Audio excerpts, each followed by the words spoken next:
Life, culture and current events from a biblical perspective. 2020 with Neil Johnson on Vision. Some more attention today to the event last week that has turned out to be like a cultural earthquake in Australia. Essendon CEO Andrew Thorburn was barely in the job for a single day when an ultimatum over his Christian faith led him to resign. He reportedly wasn't sacked. He chose to step down. He was faced with a choice. He could have cut his ties as chairman of the church that he was a part of, City on a Hill. But he chose to leave the Essendon AFL club instead. At the heart of the issue is a conflict of cultures. Essendon Football Club were not prepared to tolerate a pro-life, pro-biblical family model, seeing homosexuality and the acts of homosexuality as sin that represented a mainstream Christian view promoted by his church. Well, our special guest today has been working through lessons we learn from the Essendon Saga. Stephen McAlpine is an award-winning Christian author, pastor and national commentator for City Bible Forum. He's been reflecting on the developments with a series of important lessons that we can take away from these events. Stephen McAlpine, a special welcome along to 2020. Great to be with you, all the way from the other side of the country. Yes, good to be in your neck of the woods too. There's 100-odd stations throughout WA listening in, but wonderful to have you on 2020 today, Stephen. Look, the latest developments, let's just talk about those before we talk about some lessons learned. I note that the former Prime Minister John Howard has labelled the treatment of Andrew Thorburn as disgraceful, saying it goes against the spirit of this country. What are your thoughts for some of the latest things that have been happening so far as updates on the events of last week? Well, I think as far as, John Howard is always going to say something with conviction, and I guess the spirit of the country seems to have changed a bit. And it's in situations like this that you realise maybe what we assumed the country was, it isn't. And today, Janet Albrechtson writing about needing legal clarity on religious freedom. We can't imagine that 20 years ago we would have had to push that hard, that we need legal clarity on religious freedom. It was a given in some sense. But the change at the moment is really around competing rights and whether some things are permitted to be seen as part of the public square debate or whether they're already to be kicked to the curb. And the thing with Andrew Thorburn, most of all, is there's no good way you can couch the Christian perspective on sexuality or gender or any of those things that is going to come across as anything but hostile to those who don't hold that position. And that's happened quite quickly in the public square. But Andrew Thorburn's case is a case of these things will filter down. It may be that Andrew Thorburn will land okay from this in the months and weeks to come, but it is a pointer to where we're going as a culture, I think. When you talk about issues that Janet Albrechtson has been raising today around human rights commissioners, there's some developments there so far as already the tide is already set against the church in that sense. Any thoughts here? Yeah, look, I think when it comes to religion and in terms of human rights, globally, religion is embedded in human rights legislations and in statements by the United Nations, for example. And because most of the world is quite religious, we're probably an outlier in that. But in one sense, religion in a Western world, in the Western settings, is seen as something that's take on and take offable, but it's not central to your identity. So it's not a right at the top of the totem pole, so to speak. It's a right further down that you can switch in and switch out. And that's completely secular thinking about religion. Most people who are Christian and every Muslim and Jew and all the other traditions around the world don't see their religious perspective as somehow interchangeable on a certain day. They see it as integral to who they are. And human rights in the West doesn't recognise that, and it struggles to be able to allow competing rights to coexist because it doesn't recognise that. So I think in one sense, religious human rights are allowing the secular frame to write the rules of the game and then taking part in the game. And that's where you're always going to come into trouble. Interesting, isn't it, that Christian religion is the reason we have human rights, and so the fact that there are protections for religion is a given. So there could be all sorts of ramifications when there is this sort of challenge that is rising, and as it deepens, who knows where that may go. Hey, when major issues like this happen, Stephen, we're wise to look at what we can learn from the experience, and you've been giving your thought to it. In fact, you wrote an article very quickly after the issue actually came about with Andrew Thorburn, and you've probably got some developed ideas even since you wrote an article, but you wrote about some of those things that we can learn. Let's start with a few of those, and if I just point to the very first one, we're no longer a society committed to genuine pluralism. Give us your insights here as to this lesson we learn. Well, I think the key there for me is genuine. We're a pluralistic society if we sign off on certain things. But to actually have deep difference, I think we're not committed to it the way that we would have said we were. And I believe that pluralism is a feature of a Christian worldview that has been given to the world. It's not a bug. It's actually written in that because we believe in how humans are put together, and we also believe in how the state, you're supposed to honour the state in how you live your life, but you honour Christ as Lord, as the Christian earliest saying Christianity was Christ as Lord, not Caesar. Those things have grown up and embedded themselves in a Christian framework and given pluralism. You won't look around the world and see that somewhere else, but I don't think we're genuinely pluralistic anymore. And part of the reason is the framework that we're dealing with is almost as religious as the framework we're working with, in the sense that when you take all the language around these issues has been about good versus evil from a secular perspective. Christians are no longer just wrong in these perspectives. They're actually, they're bad ideas, they're evil ideas. And I'm thinking, where do you get the categories from that? Those are from Christianity, but in some senses that's not being recognised.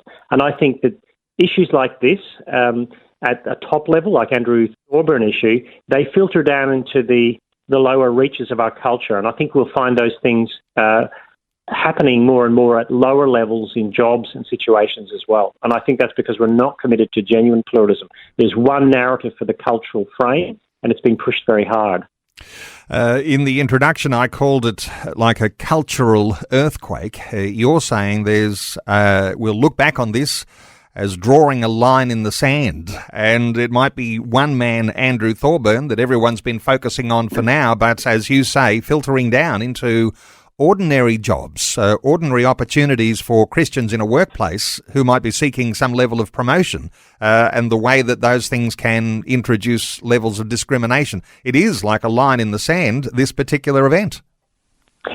Yes, and that's what I'd say at that point is don't expect it not to do that because the secular culture that we live in isn't neutral. The framework that we live in has always presented itself as neutral and a marketplace of ideas. But underneath that, secularism itself is itself a story that's telling you how the world should be. And when another story or another gospel comes to challenge the gospel of secularism, you'll see what secularism is really about.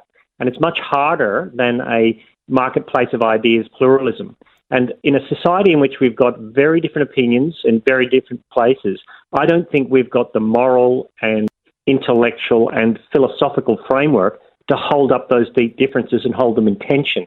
So what you find, I already find it, is that people contact me privately saying, work is really hard. I feel like I have to keep my head down about being a Christian. And I get people who say, oh, that's just Andrew Thorburn because he was in charge of Essendon.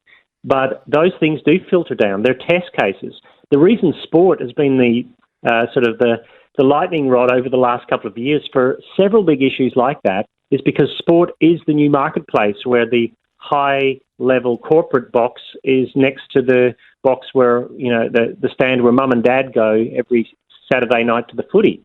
And so it crosses the whole range of culture. So to get to all of a culture, you use things like football because it has a broad, it's got a broad congregation, so to speak. So it can say things to everyone. So I think this sport has been used as a foundational test case for how this will filter into other aspects of work life.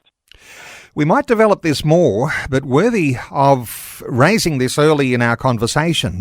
Thoughts on, as you say, people in the workplace thinking that they might keep their head down. There is a sense here in which I've been encouraging listeners with a number of conversations about this topic to be as wise as serpents but as gentle as doves. But there are some elements in Scripture, and I know you've been writing about these recently in a more recent article about what happens biblically when you actually are faced with this sort of level of persecution, actually doubling down on teaching those things, discipleship, and getting into those things that we're called to be as Christian believers. Any thoughts here on keeping your head down and what our reaction ought to be? Well, I guess we'd have to say that, Christians around the world down the centuries have struggled with things much more difficult than this. This is a soft version of tyranny, not a hard version of tyranny, because it's a self-censoring version of it if it gets its head up. But as Christians, I guess the key for me is there's still an opportunity to live joyful, godly Christian lives in the workplace in such a way that people go, I don't really like what they think, apparently, and I don't like that church they go to, but gee, they don't gossip. They don't take credit for work they haven't done, and they don't blame shifts when they get something wrong. They're the kind of person I would trust on the floor of this office. And so you almost, I think, as Christians, want to be the person who is in 1 Peter, you're kind of scorned for your belief system. And I think scorn is the main issue with persecution in the book of 1 Peter. But at the same time, people are a little bit confused by you because you live a good life, despite the fact that labels can be put upon you that you don't. And I think as Christians, we have to say, this gives us both a challenge, keep your head down, be wise, but also an opportunity. You have the opportunity to showcase something better to a world which is very fractured. Now, I don't think that your job at work is to go and only do that. You've got to work. But in the way you work, that's going to start raising questions for people. And, conversely, we shouldn't expect that we should have any better treatment than the master we follow. People will scorn and persecute Christians because they follow Jesus. I think that's, you'd have to take that as Christianity 101. It's not in the fine print. Well, there's no substitute for the way we are able to still articulate our faith and contend for the faith in the marketplace. But there's also that argument that actions will speak louder than words when you've got this level of integrity that is something that is required of Christian believers to take on the integrity of Jesus, even in the workplace.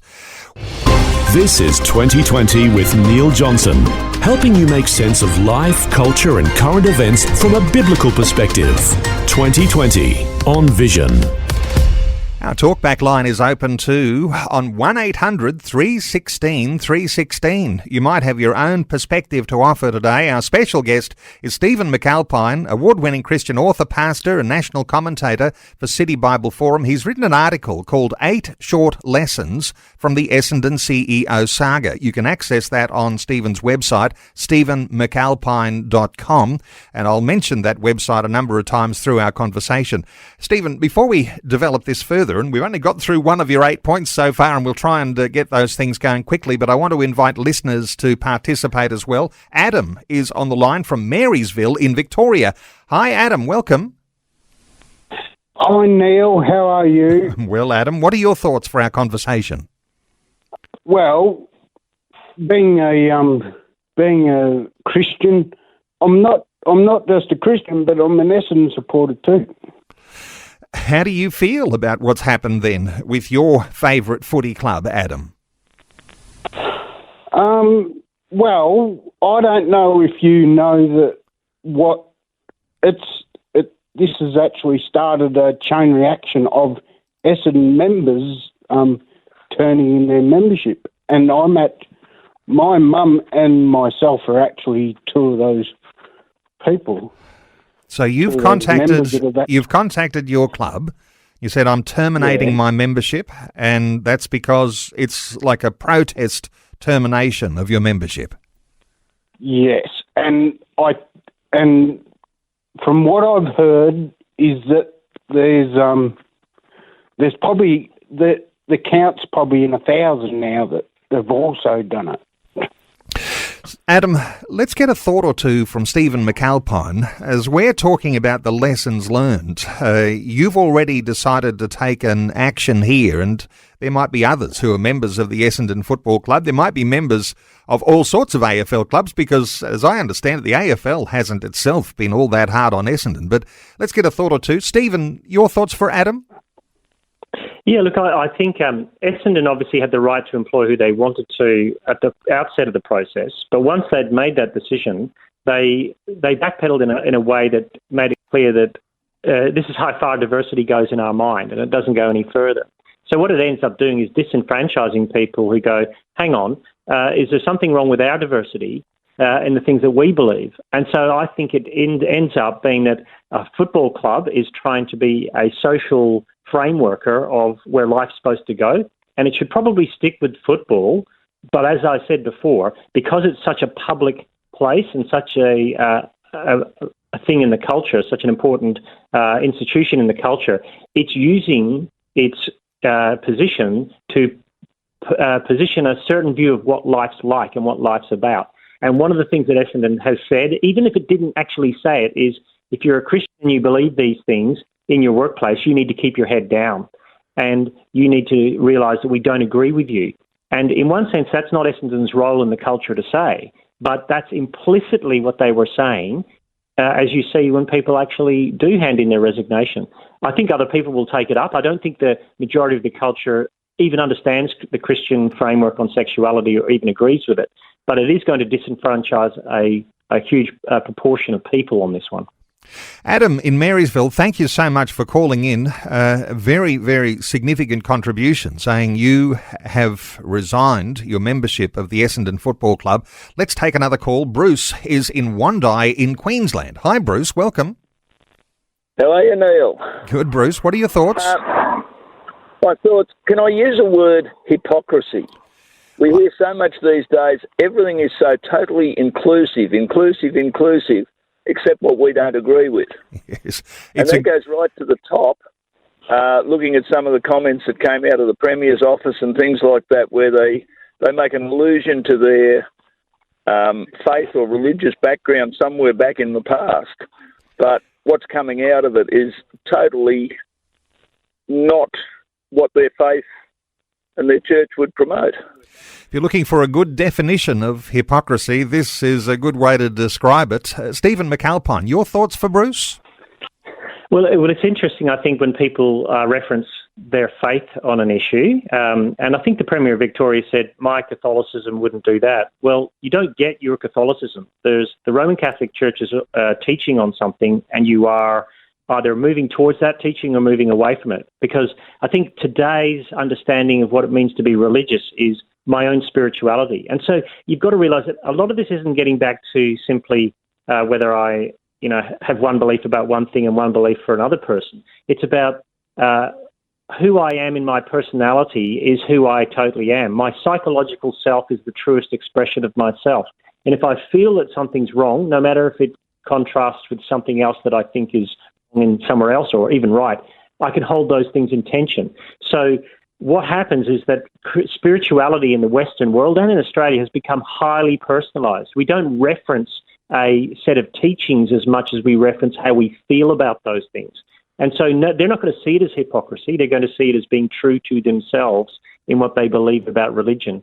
And that's, I think, not simply a product of our understanding of sexuality, but our understanding of what religion is in the Western context. It's a very privatised sphere of life, and people want us to keep it private, and they'll keep their views private, and they don't necessarily let the culture or the Christian framework have a big view of all of their lives, I think. Bruce in Wondai, thank you so much for your call. Our talkback line open on 1800 316 316. I mentioned there's 8 short lessons in your article, Stephen. Let's come to the next one.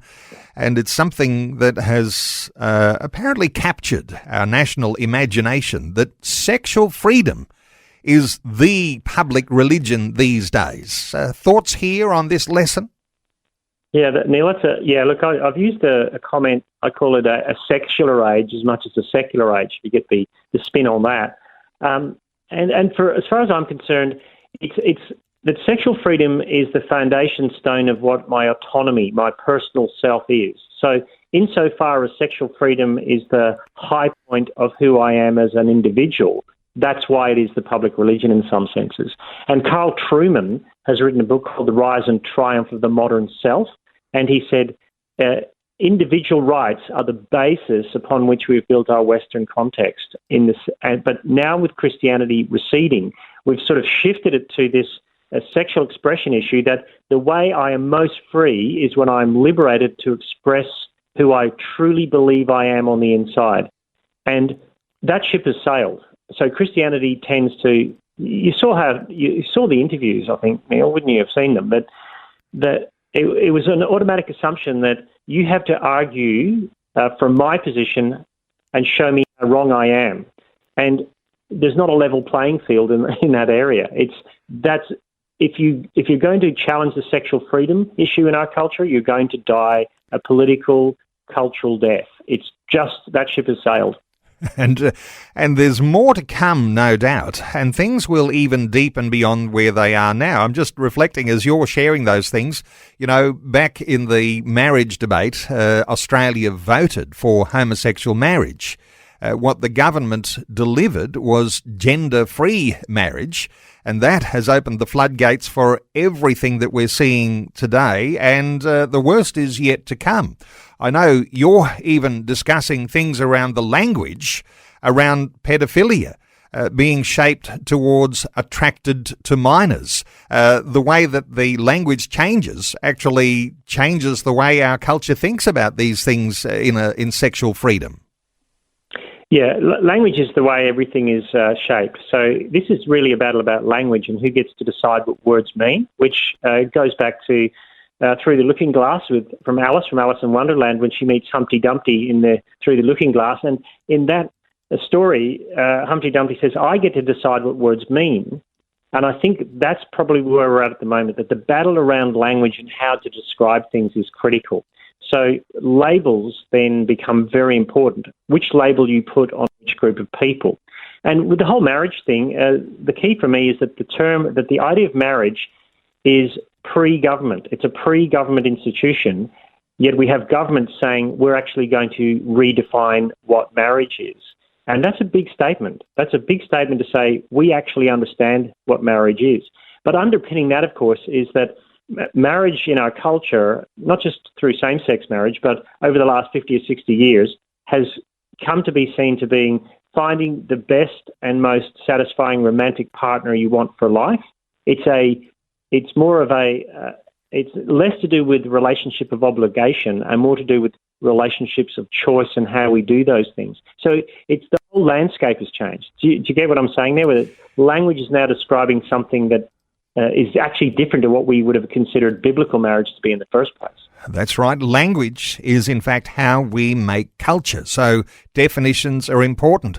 And when we're exposed to propaganda that's coming from all sorts of different ideologies, that is changing our culture. Hey, our special guest is Stephen McAlpine, award-winning Christian author, pastor and national commentator for City Bible Forum. The article we're talking about, you'll find it at stephenmcalpine.com. But as we're working our way through some of these important lessons, let's come to the one at number 3, where you say, Stephen McAlpine, don't expect a level playing field. What do you mean by that? Yeah, look, I think one of the situations that I've seen is that people have said, well, the Essendon Football Club should be free to choose who it wants as its CEO. That's perfectly true. And places like Christian schools are free to choose who they want for their staff. But actually those things are actually changing. What you're finding in a state such as Victoria, the very place where Essendon is that the state government is clamping down on how faith-based education institutions are able to staff. And the anti-discrimination legislation is pushing to the point of saying that only those staff in Christian schools who are, specifically involved in the religious education side of the school have to be Christian. They see no reason why there should be discrimination against people of other faiths or no faith at all to teach in a Christian school. And now some schools are open policy, but the Christian school that started as a faith-based school once that goes, then I think that loses its identity very strongly. So you're seeing at the same time ships passing in the night. One side's going towards tighter regulations like Essendon, and then Christian schools have been told you've got to have looser regulations. Definitely not a level playing field. We're taking calls on 1800 316 316. Let's take a call. Alfie is in Darwin in the Northern Territory. Hi, Alfie. Welcome along. Yeah, g'day. How you going? Very well. Alfie, what are your thoughts? Just one thing that came to mind. Essendon have only had one Indigenous footballer there, Anthony McDonald-Tipperary, and he's retired from the game. But when he first started playing AFL, he used to have a band around his wrist, and it had a cross on it. Now Anthony, he comes from the Tiwi Islands. Now, most of them have got strong culture in there, but he was a Christian. Now, for some reason, after so many games he was playing, he actually didn't wear the band anymore with the cross on it. I'm wondering if he got pressured by the club to take it off, because with the Tiwi Islands, they're the mob that got the sister girls. You know what the sister girls are? You better explain for us. Well, they're Tiwi men that dressed up as women, so they join the gay and lesbian march, so they get dressed up and they go down there. And that's the only Aboriginal community that has them at the moment. So Anthony's from the islands there. So I'm just wondering if he got pressured into stepping down too because of his Christian faith. Well, you know what I mean? I don't know. Where I'm coming from? I don't know the answer to that. Maybe Stephen McAlpine does, and perhaps keeping that in a general sense about players. And we've noticed this too in the NRL and at State of Origin. Some of those Christian players wearing Christian symbols written onto their armbands. But Stephen McAlpine, your thoughts for Alfie? Yeah, look, I think most clubs are open to people from diverse backgrounds, and they're open to have Christians in the club. The question always comes down to what does the club want to signal, and who do they want to get to signal it to, and who's going to do the job. So the whole thing about the state of the rugby league in New South Wales, I was reading yesterday about the Manly Seven who refused to wear the pride jumper, was that one of the major people in the corporate side of the club said months ago that he couldn't see why any player would have a problem with it. It's part of and that's kind of naive. It's like if you don't understand the nature of people's faith and how it affects every bit of their life, of course you're going to say they can keep all their beliefs private. But religion isn't a privatised perspective. Now, I think clubs have been okay with Christians there, and often when it comes down to islanders or people of other ethnic traditions and backgrounds, they're a bit more accommodating than they would say to a secular person. But I think that's sometimes because they're kind of patronising them. They're not taking them as seriously as they ought to. So I think there's still plenty of room for Christians to be in places. I just think that some are going to self-select and self-censor a little bit to keep their heads down. And I think that's more likely what's going to happen than any active getting rid of every Christian from the football playing team, so to speak. Alfie in Darwin, thank you so much for your insight today. And 1800 316 316, you might like to have your say. You might have a question. You might have a comment. You might even have a critique for our conversation too. 1800 316 316, working through some of these lessons we can learn from this Essendon saga. Number 4 in the lessons that you've been writing about, Stephen McAlpine, most Aussies either don't agree with us or don't care so far as Christian beliefs in this sphere. Thoughts here? Yeah, I think that's probably what I would say, is that most, it's off the front pages pretty quickly, and it's now in the opinion pages among sort of the more sophisticated writers around politics and law. So most Aussies probably don't hold to the same perspective we do. I think that's true. But also, and I've got family members, lots of family members who aren't Christian, and they simply say, why is this an issue? I can't see the issue that you're talking about. So it's not as if people are actively hostile to the Christian position, but the fact is most Australians don't have much Christian framework now at all, and very little Christian influence, so they just don't see why it's an issue. The mantra of our culture is love is love and you do you. And those things just permeate our culture to the point people are saying, why are you getting so riled up about this? Why should you care what someone else does? And I think That's the bottom line in Australia. It's not being thought of at a highly sophisticated level in the general population. It's just being, oh, just get on with life. And conversely, that also helps Christians in the workplace because people are saying, why would they fire the guy? Who cares what he believes in his private life? So there needs to be a deeper conversation about what it means to have a civic conversation in our culture without everyone, getting swords at 20 in the morning for a duel. It feels like we're in the kind of culture where the top level fights and everyone else just gets on with it. A sense here in which Bible illiteracy might be an issue, because these sorts of issues where the Christian gets a foundation for their truth and reality from the Bible, they're not changing anytime soon, at least not from the original manuscript evidence for the Bible. So the thought that there's an illiteracy in the community, and even more than that, an illiteracy about the value that the Bible has played in actually creating for us the freedoms that we're actually discussing even now. Thoughts here on the way we might think about the Bible as we go forward from this point, Stephen? Yeah, look, most people think the Bible, well, they don't know anything about it. They wouldn't know that there are 2 Testaments, never mind 66 books.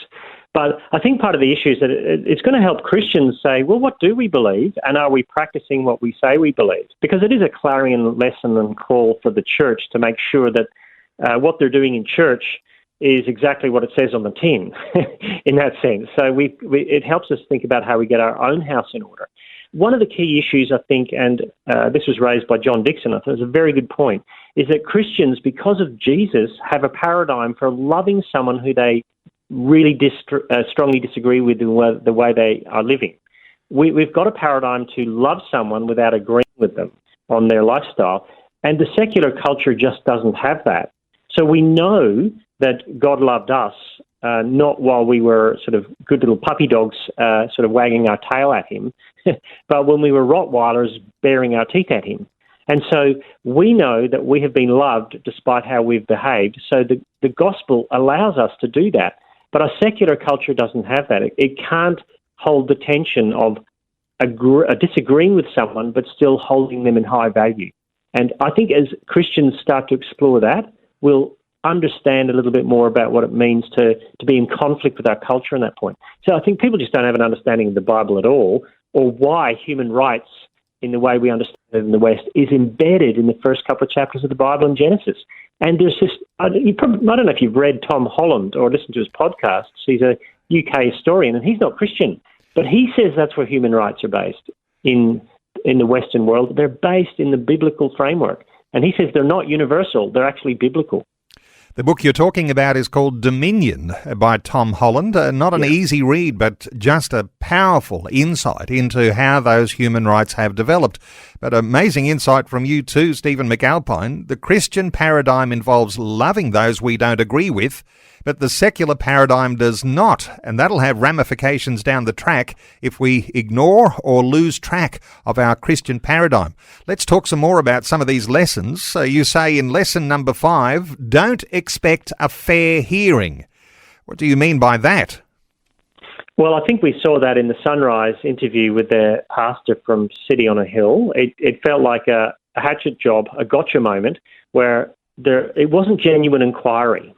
And I think because these are such hot button topics, and because they're held in a religious, with religious fervour by secular people, these things are really right and these things are really wrong.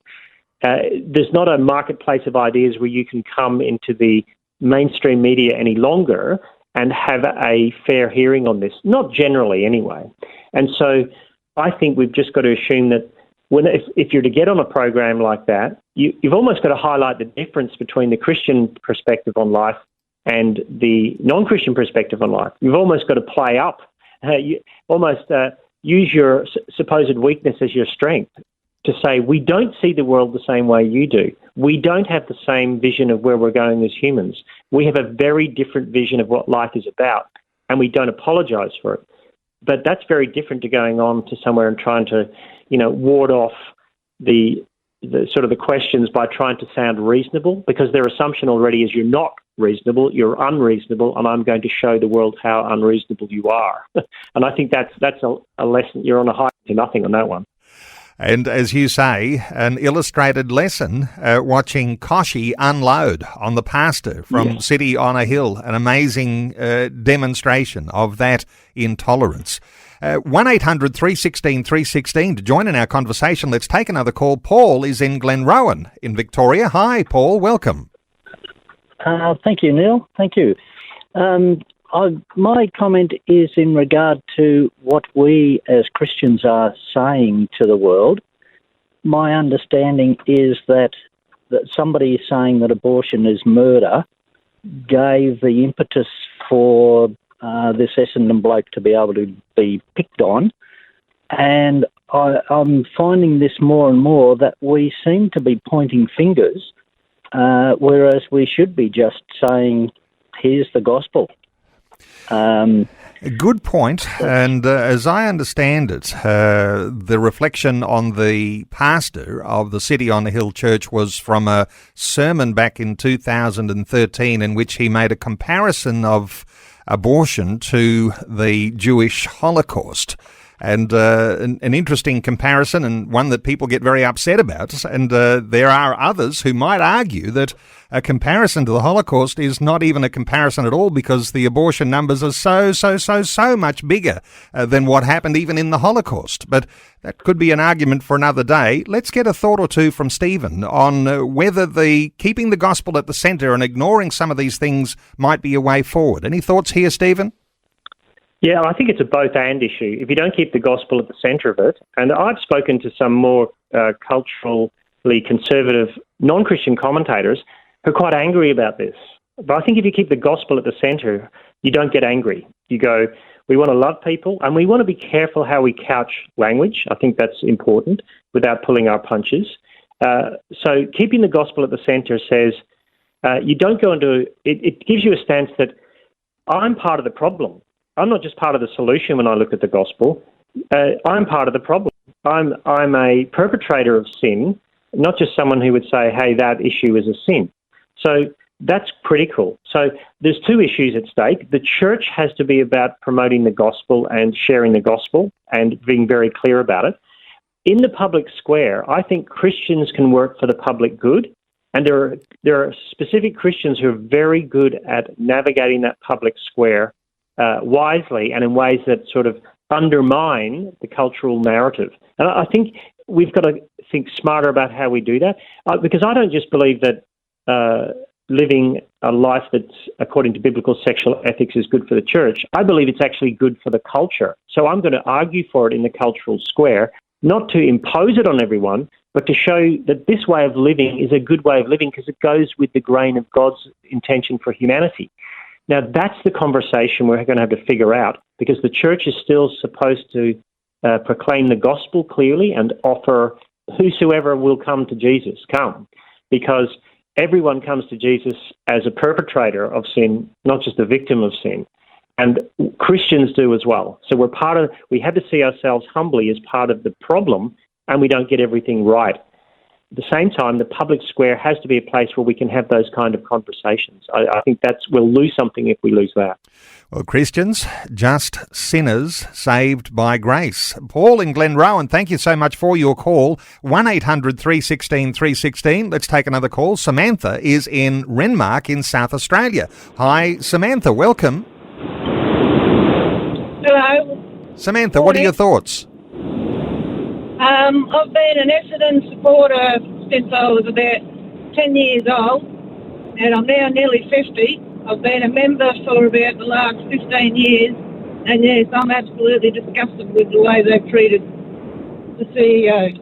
He did nothing wrong, and I reckon he would have been the best CEO Essendon's had in a long time. So I'm another one of those that's given him my membership now.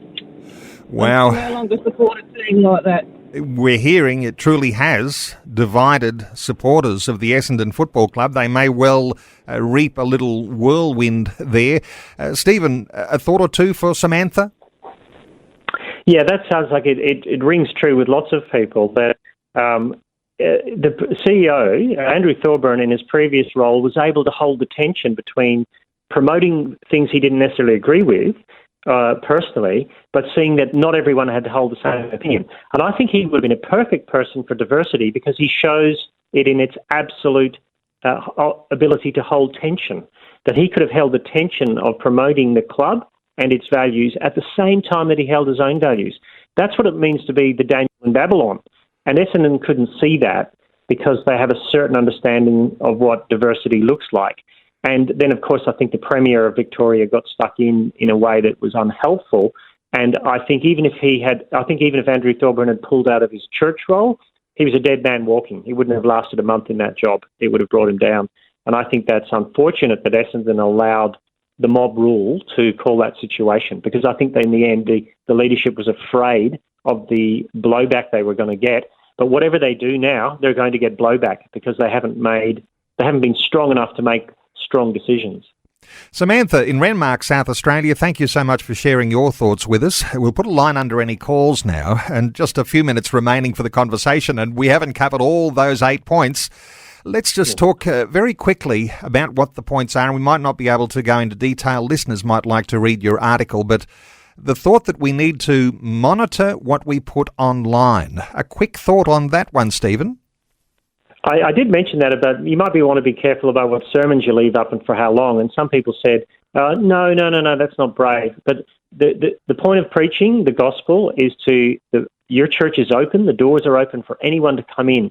And it's not cowardly to keep your sermons offline. It's cowardly to get up and open the text of Scripture and not proclaim what it says before the congregation. But I think we need to be careful how we navigate that space, because if you're going to work in China as a cross-cultural missionary working bivocationally, you have to do some digital hygiene scrubbing of your Facebook page so the authorities don't delve too deep into what you're doing as a Christian.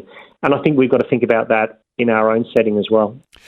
Point number 7, winsome is a faithful stance, but a failed strategy. Thoughts here?